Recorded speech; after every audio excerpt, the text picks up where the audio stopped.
नमस्कार दोस्तों, आप सभी का स्वागत है आपके अपने YouTube चैनल स्टेप फॉरवर्ड में। हम फिर से हाजिर हैं आपके लिए जनरल साइंस की कुछ क्लासेस लेकर। तो हमने फिजिक्स से स्टार्ट करी है जिसमें हमारा पहला चैप्टर हो चुका है जिसका नाम था मापन। अब हमारा दूसरा चैप्टर चल रहा है जिसका नाम है मोशन, गति। उसमें कुछ टॉपिक हो चुके हैं जैसे हमारी गति क्या है, गति के प्रकार, और हमारे कुछ शब्दावली उससे संबंधित जैसे दूरी हो गया, विस्थापन हो गया, चाल हो गया, वेग हो गया। उसके बाद हमने देखा कि गति कैसे होती है, जैसे समान चाल आपने देखा, असमान चाल देखा, तात्कालिक चाल देखी है, तात्कालिक वेग हम जिसको बोल सकते हैं। ये चीज़ हमारी हो चुकी है। उसके बाद हमारी कुछ और चीज़ें हैं जैसे हम ग्राफ का नाम बोलते हैं। ग्राफ बहुत इंपॉर्टेंट होते हैं एग्जाम के लिहाज से कि कोई भी आपका एक सेंटेंस दिया होता है कि निम्नलिखित में से कौन सा ग्राफ प्रदर्शित करता है, तो थोड़ा सा समझना थोड़ा टफ होता है। इसको हम थोड़ा बड़े आसान लैंग्वेज में समझेंगे कि कौन सा ग्राफ किस चीज़ के लिए होता है। आपने देखा भी होगा, कभी पढ़ा होगा कि 3 टाइप के ग्राफ होते हैं। एक आपका एच टी ग्राफ होता है, एक वी टी ग्राफ होता है, एक ए टी ग्राफ होता है। तो वो कैसे होते हैं, वो कैसे काम करते हैं, उसको हम आज समझेंगे। लेकिन उससे पहले एक छोटा सा टॉपिक है, उसको हम कंप्लीट कर लेते हैं। इससे इम्पॉर्टेंट क्वेश्चन आते हैं थोड़ा सा, जैसे कि क्वेश्चन एक आया करता है कि एक 60 किलोमीटर स्पीड से चल रही या 60 किलोमीटर वेग से चल रही 2 ट्रेन एक दूसरे की ओर जा रही हैं, तो उनका औसत वेग क्या होगा। ये सब सारे क्वेश्चन आते हैं, तो उसको हम देखेंगे कि एक्चुअली होते कैसे हैं, बनते कैसे हैं। तो आज का जो टॉपिक है वो हम स्टार्ट करते हैं थोड़ा सा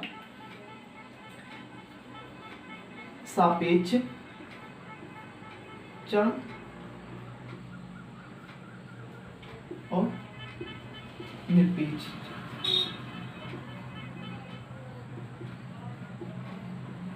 ये दो चीजें हैं, 2 टाइप होती हैं। एक चीज होती है सापेक्ष चाल, एक होती है निरपेक्ष चाल।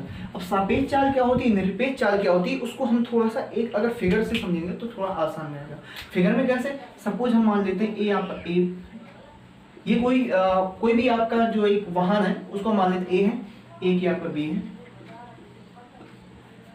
चलिए अब इसमें हम समझेंगे सापेक्ष क्या है। अगर हम सापेक्ष की बात करते हैं तो याद रखिएगा, सापेक्ष का मतलब होता है हमेशा एक दूसरे की ओर, हमेशा एक दूसरे की ओर। जैसे सुना होता है विद रिस्पेक्ट टू, यानी एक दूसरे की ओर, एक दूसरे की तरफ, उसको हम क्या कहेंगे, सापेक्ष कहेंगे। याद रखिएगा, एक दूसरे की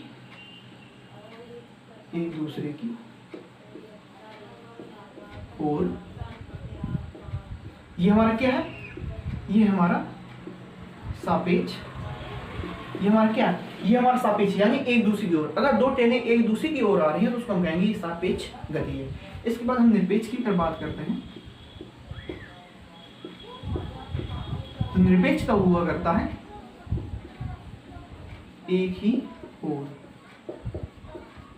एक ही ओर, यानी जैसे ये भी एक दूसरे की ओर आ रहा है तो क्या है, ये सापेक्ष चाल है, एक दूसरे की ओर आ रहा है। अगर हम निरपेक्ष की बात करें तो ए हो जाएगा और बी हो जाएगा, और ये सेम डायरेक्शन, ये भी इधर को और ये भी इधर को। तो इसको हम क्या कहेंगे, इसको हम कहते हैं निरपेक्ष।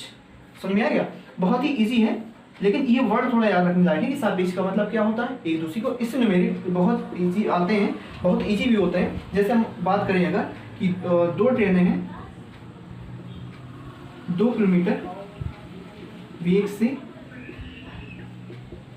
एक दूसरे की ओर आ रही है। ये क्वेश्चन है, 60 किलोमीटर वेग से एक दूसरे की आ रही 2 ट्रेनों का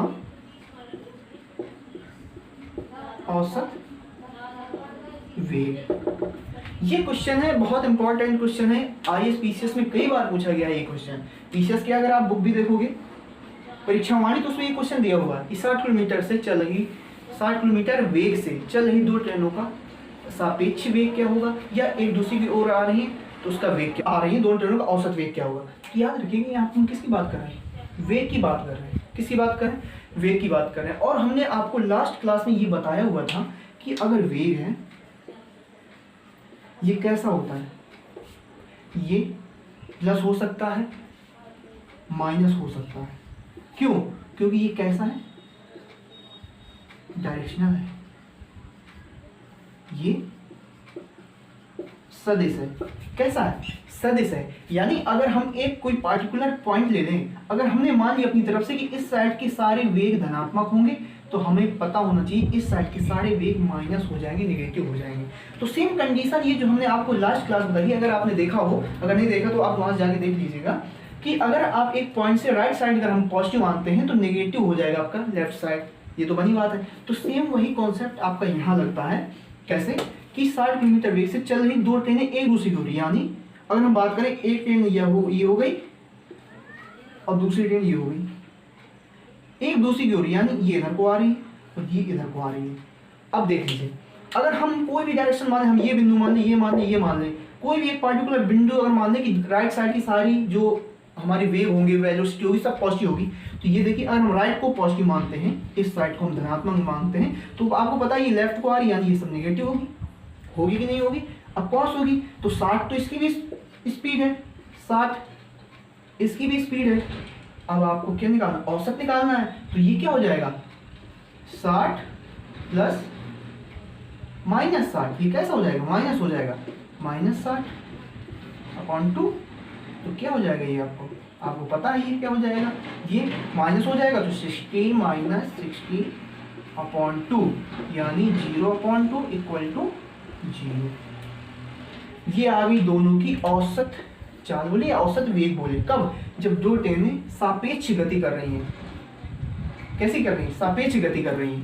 तो ये आपका क्वेश्चन हो गया। आई होप समझ में आया होगा। बहुत इजी क्वेश्चन है, बहुत कॉन्सेप्चुअल है, छोटा सा। बस हाँ, थोड़ा सा अगर आपको फिजिक्स में एक चीज याद रखिए, अगर फिजिक्स में आपको थोड़ा सा पढ़ना है तो कॉन्सेप्ट अगर आपको अच्छे से क्लियर है तो कोई दिक्कत नहीं होगी। कॉन्सेप्ट अगर आपके क्लियर है तो चाहे न्यूमेरिक हो या कैसा भी क्वेश्चन हो, अगर आपके कॉन्सेप्ट क्लियर है तो आप उनको आराम से कर पाओगे। तो आई होप आपको समझ में आया होगा सापेक्ष गति क्या है, निरपेक्ष गति क्या है। तो याद रखिएगा, सापेक्ष का मतलब होता है एक दूसरी की ओर और निरपेक्ष का सिंपल सा मतलब हुआ करता है एक की ओर। ठीक है, कैसा? एक की ओर।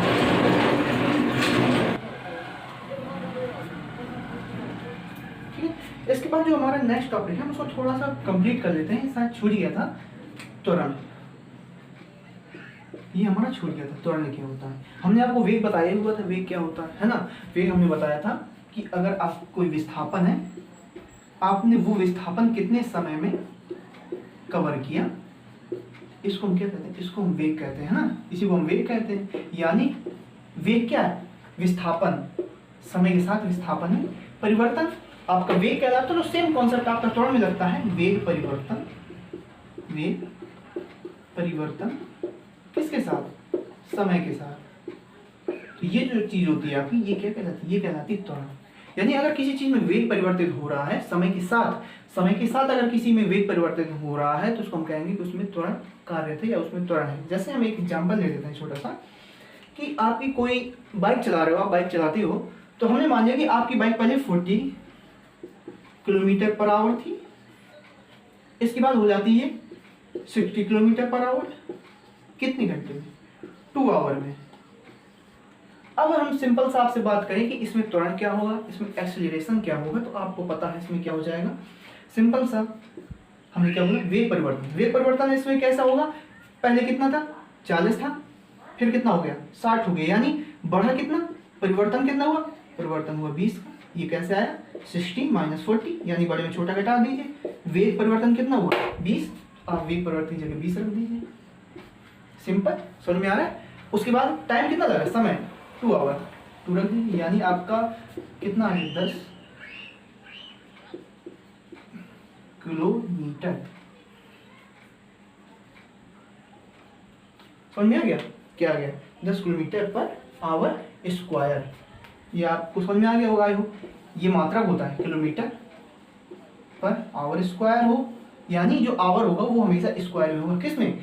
त्वरण में, क्योंकि समय 2 बार आएगा, एक समय ये होगा, एक समय ये होगा, दोनों का मल्टीप्लाई होकर क्या हो जाएगा आवर स्क्वायर, यानी समय स्क्वायर। चीज समझ में आ गई। कैसे निकाला हमने? सिंपल से बोला वेग परिवर्तन बटे समय। हमने बोला पहले वेग आपका 40 था, दूसरी बार में आपका वेग बढ़ के कितना हो गया, 2 घंटे बाद आपका 60 हो गया, 60 हो गया। अब आपको बोलना है कि हमें त्वरण निकालना है, तो वेग परिवर्तन निकालना पड़ेगा। वेग परिवर्तन कितना हुआ 20 का हुआ, तो 20/2 × 10 आपका कितना आ गया, 20/2 बराबर कितना आ गया 10 किलोमीटर प्रति घंटा स्क्वायर। ये आपका त्वरण आ गया। तो सिंपल सा डिफिनीशन जो है वो है वेग परिवर्तन बटे समय अंतराल। आप समय अंतराल बोलिए या समय बोलिए, कोई खास डिफरेंस नहीं है। सिंपल सा कॉन्सेप्ट याद रखना है इसका कि कॉन्सेप्ट क्या है। अगर हम एक्सेलरेशन की बात करें, यानी इसकी विमा की बात करें तो हमने आपको पहले चैप्टर में बताया हुआ था विमा निकालते कैसे हैं। तो चलिए हम विमा निकाल लेते हैं। तो आपको पता है वेग की कितनी होती है, वेग की आपको हमने बताया था LT-1 होती है, और समय क्या होती है, T होती है।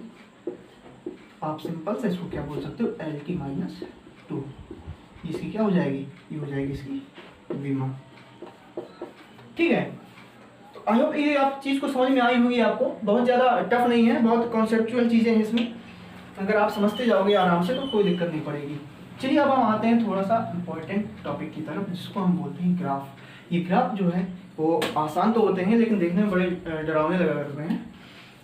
क्वेश्चन कई बार पूछे जाते हैं, तो हम आपको बता देते हैं कि ग्राफ क्या होते हैं, कितने टाइप के होते हैं, कैसे काम करते हैं। हम हेडिंग डालते हैं ग्राफ,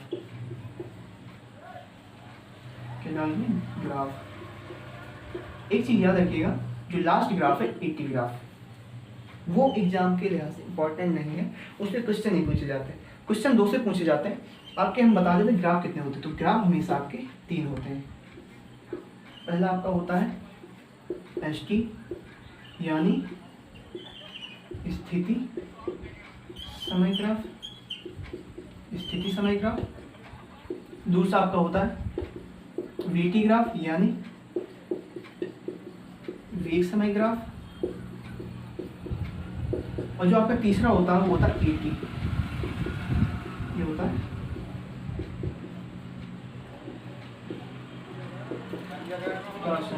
AT ग्राफ। लेकिन ये आपका इंटर में था, अब कंपटीशन में ये चीज़ नहीं आती। आती क्या है, आती है आपकी AT और VT। क्या आती है, AT ग्राफ और VT graph, sorry ST graph और VT ग्राफ। ये ग्राफ आपका नहीं आता। क्वेश्चन जो आते हैं हम आपको बता दे रहे हैं। इसके पहले हम थोड़ा सा ग्राफ समझ लेते हैं, ग्राफ क्या है। हम बात करते हैं पहले ग्राफ की। पहला ग्राफ क्या है आपका, ST ग्राफ। इसमें 3 सिचुएशन होती हैं। पहला सिचुएशन जब वस्तु आपकी विराम स्थिति में हो। कंडीशन 3 ही हो सकती है, आपको पता है। या तो वस्तु आपकी कैसी होगी, या तो आपकी वस्तु रुकी हुई होगी, पहली कंडीशन। दूसरी कंडीशन, या तो वो कैसी होगी, एक समान चाल से चल रही होगी, है ना, समान वेग से चल रही होगी, दूसरी कंडीशन। तीसरी कंडीशन हो सकती है कि उसमें वेग बदल रहा हो, यानी तुरंत से चल रही हो, यानी उसका वेग पहले कम हो फिर बढ़ते बढ़ते बढ़ते बढ़ते ज्यादा हो रहा। तो 3 स्थितियां हो सकती हैं आपकी, एक विराम में, दूसरी समान वेग से, और तीसरी असमान वेग से कहेंगे, या तो हम उसको कह सकते हैं कि त्वरित अवस्था में। तो 3 ही इसकी स्थितियां बनती हैं। तो पहली स्थिति है विराम की। विराम यानी जब वस्तु किसमें हो, विराम में होती है। तो चलिए इसका ग्राफ कैसे बनेगा वो थोड़ा समझ लीजिए। ये आपका ग्राफ है ना, जैसे कि ग्राफ एक्चुअली ग्राफ होता है क्या है, तो आपको पता है कि बहुत सी बड़ी बड़ी चीजें हैं, बहुत सी अलग अलग चीजें होती हैं, बहुत से ज्यादा डाटा होते हैं। तो उन डाटा को हम एक आरेख के रूप में व्यवस्थित कर देते हैं छोटी सी चीज में। तो आपको पता होगा, जैसे आप क्रिकेट देखते हो तो आपको बहुत ज्यादा स्कोर देखने की जरूरत नहीं पड़ती।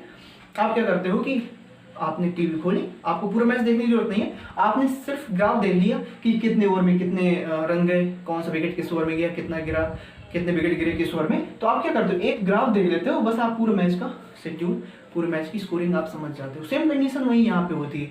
आपको ग्राफ में क्या होता है, ग्राफ आपको बहुत ज्यादा डिटेल दे देता है, एक साथ चीजों को कलेक्ट करके, डाटा को कलेक्ट करके एक छोटी सी जगह में, जिससे आपको ज्यादा दिक्कत नहीं पड़ती। तो ये आपकी 2 चीजें हैं, 2 आरेख हैं। ये क्या चीज है, ये क्या चीज है, तो याद रखिएगा ये आपका टाइम है। अब हमने इसको 3 को इधर क्यों लिखा, क्योंकि ऐसे हम नहीं लिख सकते, क्यों, क्योंकि ये तो फिर एक डिस्टेंस हो जाएगी। लेकिन टाइम को हमने ये बोला कि भैया अगर आप इधर से इधर को जाओगे तो आपका टाइम बढ़ेगा, सिंपल सा। हम बात किसकी कर रहे हैं, ST की। तो ये आपकी सिचुएशन हो गई एस, यानी अगर आप यहाँ हो जाओगे तो आपकी स्थिति बढ़ेगी। सपोज हम मान लेते हैं ये आपका 1 सेकेंड, 1 सेकेंड या 1 मिनट मान ले, 2 मिनट मान ले, 3 मिनट मान ले, ये आपका 1 मीटर, 2 मीटर, 3 मीटर मान लिया। यानी अगर आप यहाँ जाओ, देखिए आपका टाइम बढ़ रहा है, 1 मिनट, 2 मिनट, 3 मिनट, यहाँ भी आप जा रहे हो तो स्थिति आपकी पहले 1 मीटर की, 2 हो गई, 3 हो गई। अब विराम का मतलब क्या है, तो आपको पहले जब हमने ये चैप्टर स्टार्ट करा था तो हमने आपको एक चीज बताई थी कि गति अवस्था में क्या होती है, विराम अवस्था में क्या होती है। तो आपको हमने बताया था कि वस्तु गति अवस्था में तब होती है जब स्थिति में परिवर्तन हो समय के साथ। यानी अगर समय बदल रहा है आपका और आपकी स्थिति में भी परिवर्तन हो रहा है तो आप कहोगे कि आप गति में हो, आप मोशन में हो। लेकिन उसी के जस्ट बाद हमने आपको बताया था कि अगर आप विराम में हो तो आपका समय के साथ आपकी स्थिति बदलेगी नहीं। क्या नहीं होगी, आपकी स्थिति समय के साथ नहीं बदलेगी। सेम कंडीशन ये भी लगा दीजिए आप, क्या करो, सिंपल सा, टाइम तो आपका बदलेगा लेकिन आपकी स्थिति नहीं बदलेगी। यानी अगर आप 2 मीटर में हो, 3 मीटर में हो, अगर हम नंबर मिटा दें थोड़ी देर के लिए तो हम पता ही 1 मीटर है 2 मीटर, तो आप क्या कहोगे, ऐसे करोगे तो आपकी स्थिति बदल गई, 2 से आप 3 के पास पहुंचने वाले। बट हमको क्या करना है, हमको सिंपल सा इसको ऐसे बढ़ाते चलिए, ऐसे ऐसे ऐसे। ये देखिए हम इधर लिख लेते हैं 1 2 3।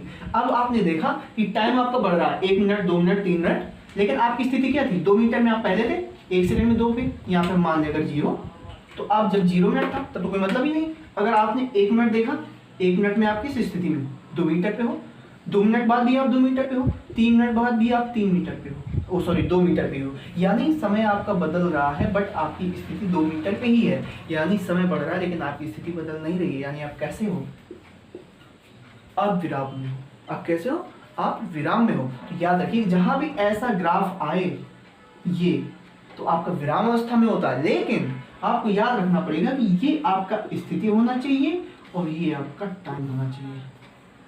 आई होप आपको समझ में आया होगा वस्तु विराम कब है। तो ये छोटा सा ग्राफ है एक कंडीशन का।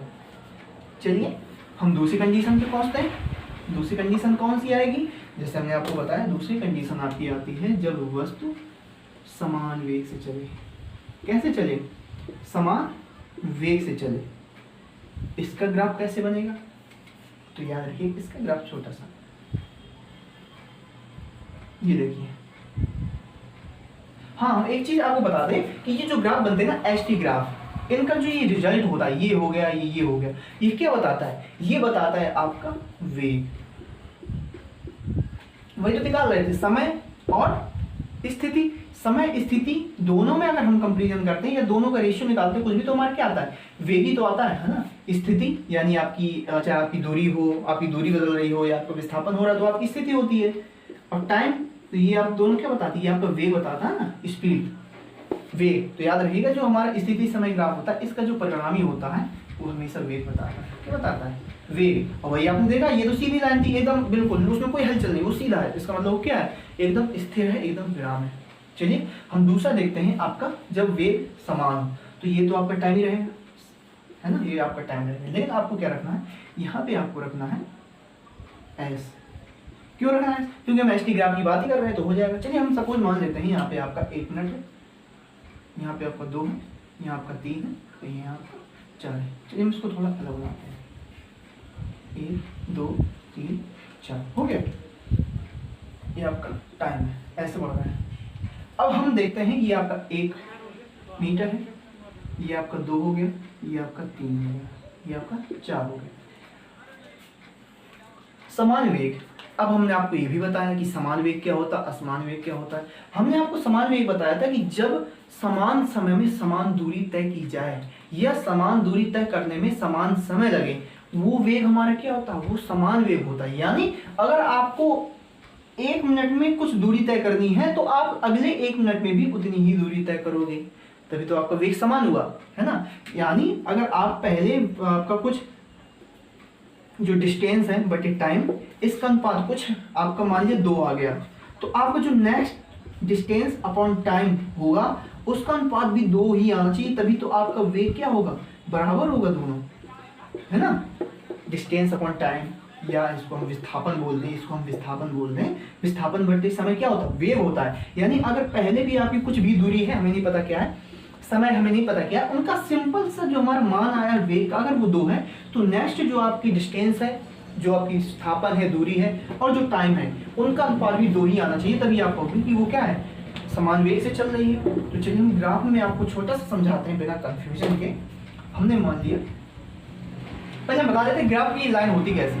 तो सिंपल से याद रखिएगा इसकी लाइन ऐसे होती है। अब आपको समझाते हैं कि कैसे क्या होती है। इनकी परिणामी एक सीधी रेखा में जाती है। कैसी रेखा में जाती है, सीधी रेखा में। कैसे, चलिए यानी ऐसे ऐसे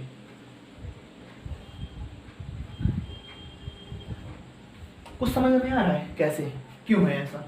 आई होप समझ में आ रहा होगा। यानी हमने आपको एक चीज देखी कि यहाँ पे 1 मिनट में 1 मीटर जा रहा है, अगले 1 मिनट में भी 1 मीटर जा रहा है, उसके अगले 1 मिनट में भी वो 1 मीटर जा रहा है, और उसके अगले 1 मिनट में भी 1 मीटर जा रहा है। यानी हर 1 मिनट में वो समान दूरी तय कर रहा है, यानी उसका वेग क्या है? समान है। तभी तो वो हर 1 मिनट में समान दूरी तय कर रहा है। यानी डिफिनीशन में ये थी कि समान समय में समान दूरी तय करना आपका क्या होता है? समान वेग होता है। अगर आपको ऐसा कहीं ग्राफ मिल जाए भाई, तो आप सिंपल सा आप बोल सकते हो कि इसमें आपका जो भी वेग है वो समान होगा। अब हम यहाँ बात करते हैं किसकी? हम यहाँ पे थोड़ा सा त्वरण की बात कर लेते हैं। तो इसमें त्वरण क्या होगा? तो आप हमें बताओगे त्वरण क्या होगा? त्वरण एक्सीलरेशन क्या होगा? तो यहाँ पे त्वरण आपका 0 होगा। 0 भाई क्यों होगा? क्योंकि हमने आपको बताया था अभी थोड़ी देर पहले कि वेग में परिवर्तन क्या होता है? त्वरण होता है। वेग में परिवर्तन त्वरण होता है, लेकिन यहाँ पे तो वेग परिवर्तित हो ही नहीं रहा। अगर हम पहले बात करें 1 मिनट में 1 मीटर जा रहा है तो भी 1 मीटर प्रति मिनट है ना, 1 मीटर प्रति मिनट। नेक्स्ट 1 मिनट की बात करें तो भी 1 मिनट प्रति मीटर, नेक्स्ट तो ये भी 1 मीटर प्रति मिनट। यानी हर बार उसका जो वेग है वो समान आ रहा है। तो हम सिंपल सा बोल देंगे कि उसमें त्वरण क्या है? 0 है, क्योंकि वेग परिवर्तन तो है ही नहीं। वेग परिवर्तन नहीं है, समय बढ़ रहा है लेकिन वेग परिवर्तित नहीं हो रहा है, यानी उसमें त्वरण क्या है? 0 है। तो ऐसा नहीं है कि अगर आप सिंपल सा ये वेग समान की बात करें तो आप ये ग्राफ मार दो, लेकिन अगर वेग त्वरण 0 की बात करें तो आप कंफ्यूज हो जाओ। नहीं, अगर त्वरण 0 की बात करें तो भी एक आपका आंसर क्या होगा? सही होगा। आई होप आपको समझ में आ गया होगा। समझ में आ रहा है? चलिए नेक्स्ट हमारा जो है तीसरा वाला, हम उसको देखते हैं वो क्या है। ठीक है, तीसरे में जो है सिंपल सी चीज वही है क्या? जब वो त्वरित हो, है ना, जब वो त्वरित हो।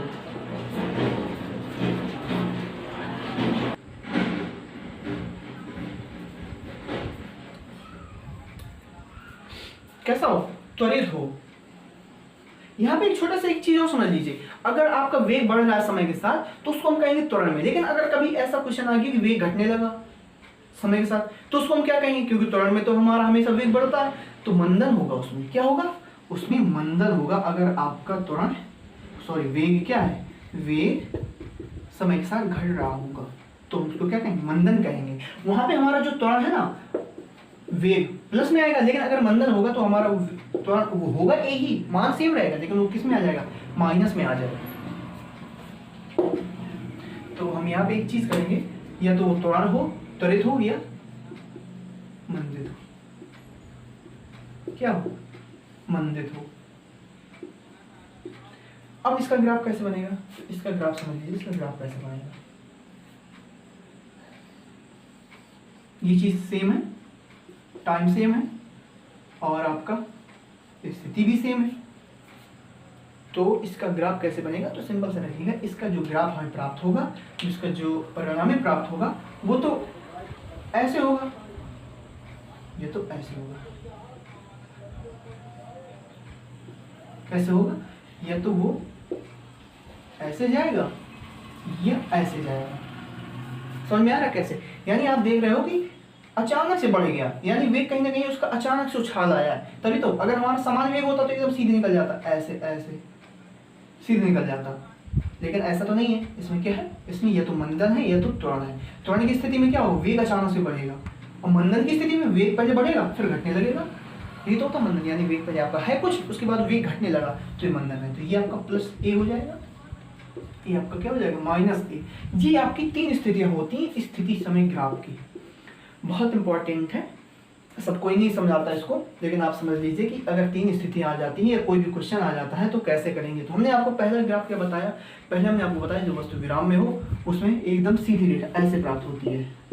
ये आपका एस हो जाएगा, ये आपका टी हो जाएगा, तो सीधे ये रेखा प्राप्त होगी। अगर आपका आ जाता है कि वो समान वेग से चल रही है या उसमें त्वरण 0 है, तो आप सिंपल सा आप बोल दोगे ये इसमें वेव होगा कुछ, बट जो आपका त्वरण होगा वो क्या होगा, वो 0 हो जाएगा। ए दूसरा जो समान वेग से हो, ठीक है। और तीसरा तो आपके सामने है ही कि जब वो त्वरित हो या मंदित हो तो आपका एक या तो त्वरण में ऊपर जाएगा अचानक या नीचे जाएगा। ये आपके 3 हो गई स्थितियां किसकी, एस टी ग्राफ की, स्थिति समय ग्राफ की। अब हम थोड़ा सा बात करते हैं वी टी ग्राफ की, वेग समय ग्राफ क्या है। सेम कंडीशन वो भी है, आसान है बहुत, लेकिन आप थोड़ा समझते जाइएगा कि ये ग्राफ है जो इनका काम क्या है और ये कहाँ यूज होती है। तो हम जो नेक्स्ट टॉपिक है उसकी हम बात करते हैं क्या, वेग समय ग्राफ। अब याद रखिएगा यहाँ पे बदल गया, यहाँ पे क्या हो गया, वेग समय ग्राफ हो गया, यानी वीटी ग्राफ हो गया, वेलोसिटी टाइम ग्राफ, है ना। यहाँ पे क्या हो गया, वीटी ग्राफ हो गया। तो अब याद रखिएगा जो आप ग्राफ बनाते थे ऐसे ऐसे करके, यहाँ एस लिखते थे, एस की जगह क्या लिखना है, वी लिखना है। अब यहाँ पे भाई, यहाँ पे भी आपकी कितनी स्थितियां हो जाएंगी, यहाँ पे आपकी 3 स्थितियां हो जाएंगी। कैसे कैसे, तो पहली स्थिति आपकी वही है। अब यहाँ विराम नहीं आएगा, क्यों नहीं आएगा, क्योंकि यहाँ वेग ऑलरेडी आ गया, तो ऐसा तो हो ही नहीं सकता कि वस्तु विराम में हो। यहाँ पे बात क्या आएगी, यहाँ पे आपकी बात आ जाएगी जब वो समान वेग हो, समान वेग हो, ठीक है, क्या हो, समान वेग हो। देखिए ग्राफ एक जैसे लगेंगे आप, लेकिन आपको ध्यान रखना है सिर्फ v का और s का, कि कहाँ v है कहाँ s है। अगर ये बदल गए तो आपकी सारी चीजें बदल जाती हैं। देखिए दिखने में सेम लगेगा, हमने क्या बोला, समान वेग हो, तो आपका ग्राफ ऐसे बनेगा, यहाँ आपका t रहेगा। अब यहाँ पे s की जगह क्या आ जाएगा, यहाँ s की जगह आ जाएगा v, क्या आ जाएगा, s की जगह आ जाएगा v। अब आपको पहला ग्राफ याद रखना, कंपैरिजन करिएगा थोड़ा सा दिमाग रख के, जैसे हमने आपको पहले बताया था, सिंपल क्या है, समान वेग, यानी वेग आपका परिवर्तित नहीं होगा। हम मान लें अगर ये आपका हो जाता है 1 आवर, 2 आवर, 3 आवर, और ये मान लेते हैं हम वेग कुछ है हमारे यहाँ 50 किलोमीटर पर आवर है, यह हमारा 60 किलोमीटर पर आवर है। वेग समान का मतलब है कि आपका समय बदल रहा है लेकिन आपका वेग नहीं बदल रहा। क्या है, समय बदल रहा है बट आपका वेग नहीं बदल रहा। तो आप क्या करोगे, आप क्या करोगे, यही तो होगा आपका, नहीं समझे, यही होगा।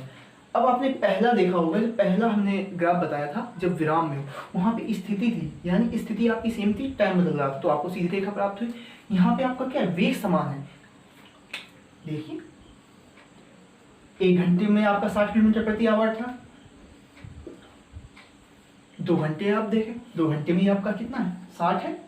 3 घंटे में आप देखो कितना है, आप 60 ही है, यानी आपका समय के साथ वेग परिवर्तित नहीं हो रहा, यानी आपका वेग क्या है, समान है। यहाँ पे एक नई चीज और आती है, क्या, अगर आपका वेग परिवर्तन नहीं है समय के साथ, तो वहां पे आपका त्वरण क्या होगा, 0 हो जाएगा। त्वरण क्या हो जाएगा आपका वहां 0 हो जाएगा। क्या हो जाएगा, 0 हो जाएगा। तो याद रखिएगा, अगर आपको क्वेश्चन आता है कि त्वरण समय ग्राफ, तो आपका त्वरण कहाँ कहाँ 0 होगा, तो आपका एक ग्राफ ये भी हो सकता है और आपका एक ग्राफ दूसरे स्थिति का हो सकता है जब वस्तु समान वेग से चल रही हो, एसटी ग्राफ वाले में। चीज समझ में आई, ये 2 कॉन्सेप्ट थे आपके, कब, त्वरण जब आपका 0, ये चीज समझ में आएगी। समान वेग कब है, ये आपका ग्राफ है, यानी आपका जो ग्राफ प्राप्त होगा वीटी ग्राफ आपका जो कैसा होगा, वीटी ग्राफ समान वेग वाला ऐसे होगा, ठीक है। ये आपको थोड़ा सा ध्यान रखना। चलिए इसके बाद जो हमारा नेक्स्ट है, जो नई स्थिति है दूसरे नंबर की, वो हमारी क्या है, उसमें हम बात करेंगे आपके समान वेग परिवर्तन। किसकी बात करेंगे, दूसरे नंबर में समान वेग परिवर्तन, यानी जो आपका पहले नंबर में तो आपको वेग नहीं बदल रहा, लेकिन दूसरे नंबर में आपका जो वेग बदलेगा वो समय के साथ समान बदलेगा। कैसे, ये चीज हुई, टी हो गया, वी हो गया, यहाँ पे आपका क्या है, 1 आवर, 2 आवर, 3 आवर। यहाँ मान लेते हैं आपका 10 किलोमीटर प्रति घंटा, यहाँ आपके 20 किलोमीटर प्रति घंटा, यहाँ आपका 30 किलोमीटर प्रति घंटा। अब देख लीजिए वेग परिवर्तन कैसे होगा। इसमें भी आपका ग्राफ कैसे प्राप्त होगा, इसमें आपका ग्राफ प्राप्त होगा ऐसे। ये ग्राफ आपको नजर आया था जब हमने आपको बोला था कि जब आपका वेग समान हो, किसमें, स्थिति समय ग्राफ में, तो आपका ग्राफ ऐसे आया। लेकिन यहाँ पे क्या है, समान वेग परिवर्तन वीटी ग्राफ है, तब आपका ग्राफ ऐसे आया। कैसे, यानी आपने देखा 1 घंटे में आपका वेग कितना है, 10 किलोमीटर प्रति घंटा। नेक्स्ट आपने 2 घंटे में देखा, 2 घंटे बाद आपका कितना हो गया, आपका 20 किलोमीटर प्रति घंटा हो गया। तीसरे घंटे में आपने देखा आपका वेग कितना हो गया, आपका वेग हो गया 30 किलोमीटर प्रति घंटा। यानी हर 1 घंटे के अंतराल में आपका वेग कितना बदल रहा है, 10 किलोमीटर प्रति घंटा। आप यहाँ 1 घंटा देखो, यहाँ 1 घंटा देखो, आप 10 से 20 हो गए, 20 से 30 हो गए, यानी 1 घंटे में आपका वेग परिवर्तन कितना है, आपका वेग परिवर्तन 10 किलोमीटर प्रति घंटा है। यानी समय के साथ आपका समान वेग परिवर्तित हो रहा है। क्या है, समान वेग परिवर्तित हो रहा है। अब यहाँ पे आप बात करते हैं कि भैया समान वेग परिवर्तित हो रहा है तो त्वरण क्या होगा, त्वरण तो 0 होगा नहीं। क्यों 0 नहीं होगा, क्योंकि यहाँ पे वेग परिवर्तित हो रहा है। तो यहाँ पे आप सिंपल सा लिख सकते हो, त्वरण आपका समान होगा। त्वरण आपका कैसा होगा, त्वरण आपका समान होगा। क्यों, क्योंकि यहाँ जो वेग परिवर्तन है वो वेग परिवर्तन समान हो रहा है समय के साथ। ये चीज समझ में आ गई। यानी इसका जो ग्राफ बनेगा वो सिंपल सा ग्राफ आपका होगा, टाइम वेलोसिटी, ये ग्राफ, ये आपको याद रखना बहुत जरूरी है। अब आपसे बात करते हैं कि ये जो हमारा है परिणाम, ये क्या बताएगा, तो ये आपका बताएगा त्वरण। क्या बताएगा, त्वरण। यानी आपका त्वरण कैसा है, एक समान बढ़ रहा है, यानी त्वरण आपका कैसा है, समान है। ठीक है, चलिए हमारी दूसरी स्थिति थी। और जो हमारी तीसरी स्थिति आ जाती है वो आ जाती है आपका फिर से वेग परिवर्तन आपका कैसा, असमान है। आपका वेग कैसा है, असमान वेग परिवर्तन है, तो उसको हम क्या बोलेंगे, ठीक है, वेग समय। तीसरी स्थिति हमारी आ जाती क्या, असमान वेग परिवर्तन, असमान वेग परिवर्तन। ठीक है, असमान वेग परिवर्तन का मतलब क्या है, आपका वेग तो बदल रहा है लेकिन उसका कोई भी कंडीशन नहीं है कि वो पहले बढ़ता है या घटता है या समान होता है, वो कभी बढ़ भी सकता है कभी घट भी सकता है। तो इसकी जो ग्राफ आती है ये सेम आपकी ग्राफ बन जाती है जैसे आपकी स्थिति समय ग्राफ की तीसरी नंबर की थी, जब आपका त्वरण था या मंदन था, जब आपका वेग कैसा था, टेढ़ा मेढ़ा। तो सिंपल सा आप बोल सकते हो इसमें, ये आपका टाइम हो गया और ये आपका वी हो गया।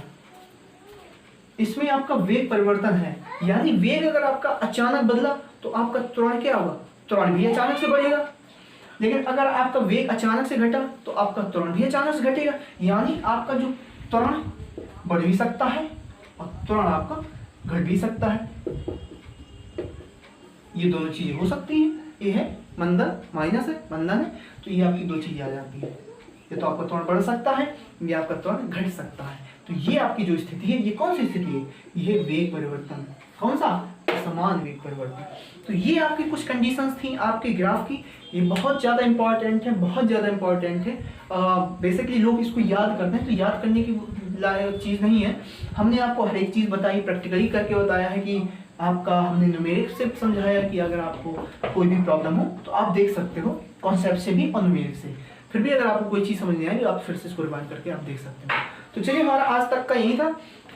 हम एक छोटा सा क्वेश्चन ले लेते हैं, अगर आपको समझ में आया क्वेश्चन कैसा है। एक छोटा सा क्वेश्चन है, बेसिक क्वेश्चन। क्वेश्चन क्या है, ये आपका क्या है, ये आपका एक सर्किल है, ठीक है। एक धावक है, कौन है, एक धावक, इसके 3 चक्कर लगाता है। कितने चक्कर लगाता है, 3 चक्कर लगाता है। तब आपको बताना है दूरी और इसका विस्थापन। एक धावक है, ये जो सर्किल है, इसके 3 चक्कर लगाता है, तो इसकी दूरी क्या होगी और इसका विस्थापन क्या होगा। बहुत इजी क्वेश्चन है, बहुत कॉन्सेप्चुअल क्वेश्चन है। अगर आपको कॉन्सेप्ट क्लियर है तो आपको कोई भी ऐसा सवाल नहीं जो बनेगा। देखिए, दूरी की बात की जा रही है, आप याद रखिए दूरी क्या होती है। तो हमारे माइंड में क्लिक आती है कि हमने बोला था टोटल पाथ लेंथ, यानी व्यक्ति द्वारा चली गई कुल दूरी। हमें नहीं देखना वो कहाँ है कितना है, सिंपल सा बोला है कि एक व्यक्ति द्वारा चली गई कुल दूरी की लंबाई आपने जितनी तय की है। तो भैया हमने सपोज मान लिया इस बिंदु से स्टार्ट करा है, तो हमने 1 चक्कर लगाया, 2 चक्कर लगाया और हमने 3 चक्कर लगाए। कितने चक्कर लगाए? 3 चक्कर लगाए। यानी इसकी लंबाई, इस गोले की लंबाई, अब इस गोले की लंबाई क्या होगी? तो आपको पता है एक गोले की लंबाई यानी उसकी क्या परिधि। अब परिधि क्या होती है? एक गोले की या एक वृत्त की परिधि होती है 2 पाई r। ये तो होती है एक बार की, लेकिन उसने कितनी बार चक्कर लगाया? उसने 3 बार चक्कर लगाया, यानी मल्टीप्लाई 3, सिंपल। तो कितना आ जाएगा? 6 पाई r। ये क्या आ गई? समझाइए, ये आपकी दूरी आ गई। क्यों? क्योंकि हमने बोला उसकी परिधि बराबर चक्कर लगाएगा, जाहिर सी बात है, लेकिन उसने एक बार नहीं, उसने 3 बार चक्कर लगाया। तो एक बार का मान हो गया 2 पाई r, हमने 3 से मल्टीप्लाई कर दिया। ठीक है, इसके बाद हमारा विस्थापन बताइए भैया क्या होगा? विस्थापन क्या है बताइए? तो इसका भी छोटा सा कॉन्सेप्ट है, हमने आपको बताया। विस्थापन का सिंपल सा मतलब होता है कि व्यक्ति द्वारा चली गई प्रारंभिक स्थिति और उसकी दूसरी स्थिति के बीच की कम से कम दूरी। और हमने ये भी चीज बोला था कि विस्थापन आपका 0 भी हो सकता है। 0 कब होगा? यानी वो व्यक्ति यहीं से स्टार्ट करा चलना और घूम फिर के ऐसे ऐसे ऐसे ऐसे फिर यहीं आ गया, यानी उसने जहां से स्टार्ट किया वहीं पहुंच गया। यानी दोनों प्रारंभिक स्थिति और अंतिम स्थिति एक ही हो गई, एक ही बिंदु हो गई, उनके बीच की दूरी क्या हो गई? 0 हो गई। यानी व्यक्ति ने यहाँ से चलना स्टार्ट किया, वो 1 बार नहीं, चाहे 20 बार नहीं, चाहे 1000 बार चक्कर लगाए, विस्थापन आपका क्या आएगा? विस्थापन आपका 0 आएगा, क्योंकि वो वहीं से स्टार्ट करेगा और वहीं पहुंचेगा। ये बेसिक से एक क्वेश्चन था, आई होप आपको समझ में आया होगा। तो हमारा जो नेक्स्ट टॉपिक होगा, हम आज के लिए इतना ही रखते हैं। जो हमारा नेक्स्ट टॉपिक होगा वो हम स्टार्ट करेंगे गति के समीकरण क्या होते हैं, न्यूटन की गतिविधि नियम क्या होते हैं, फिर हमारा जड़त्व क्या होता है, वेग क्या होता है, वेग तो हो ही चुका, संवेग क्या होता है, आवेग क्या होता है। तो ये चीज़ें थी हमने जो आज कंप्लीट की। अगर आपको हमारा सेशन पसंद आ रहा है तो प्लीज़ सब्सक्राइब करिएगा हमारे चैनल को। अगर आपने पहली बार देखा है, पहली बार अगर आप हमारे चैनल पे आए हो तो प्लीज़ सब्सक्राइब करिएगा, अपने दोस्तों को बताइएगा, उनको शेयर करिएगा, ताकि आपके साथ साथ उनको भी थोड़ा सा बेनिफिट हो। और कुछ भी प्रॉब्लम हो आपको, अगर कुछ चीज़ समझ नहीं आ रही है या कोई प्रॉब्लम है, आप इसको थोड़ा सा मॉडिफाई करना चाहते हो, कुछ अच्छा चाहते हो, तो आप हमें कमेंट करके जरूर बताइएगा। हमारे वीडियो को शेयर करिएगा, लाइक करिएगा, क्योंकि आप लोगों का साथ ही हमें कुछ अच्छा बेहतर करने के लिए प्रेरित करता है। तो इतना ही आपके लिए, थैंक यू, धन्यवाद।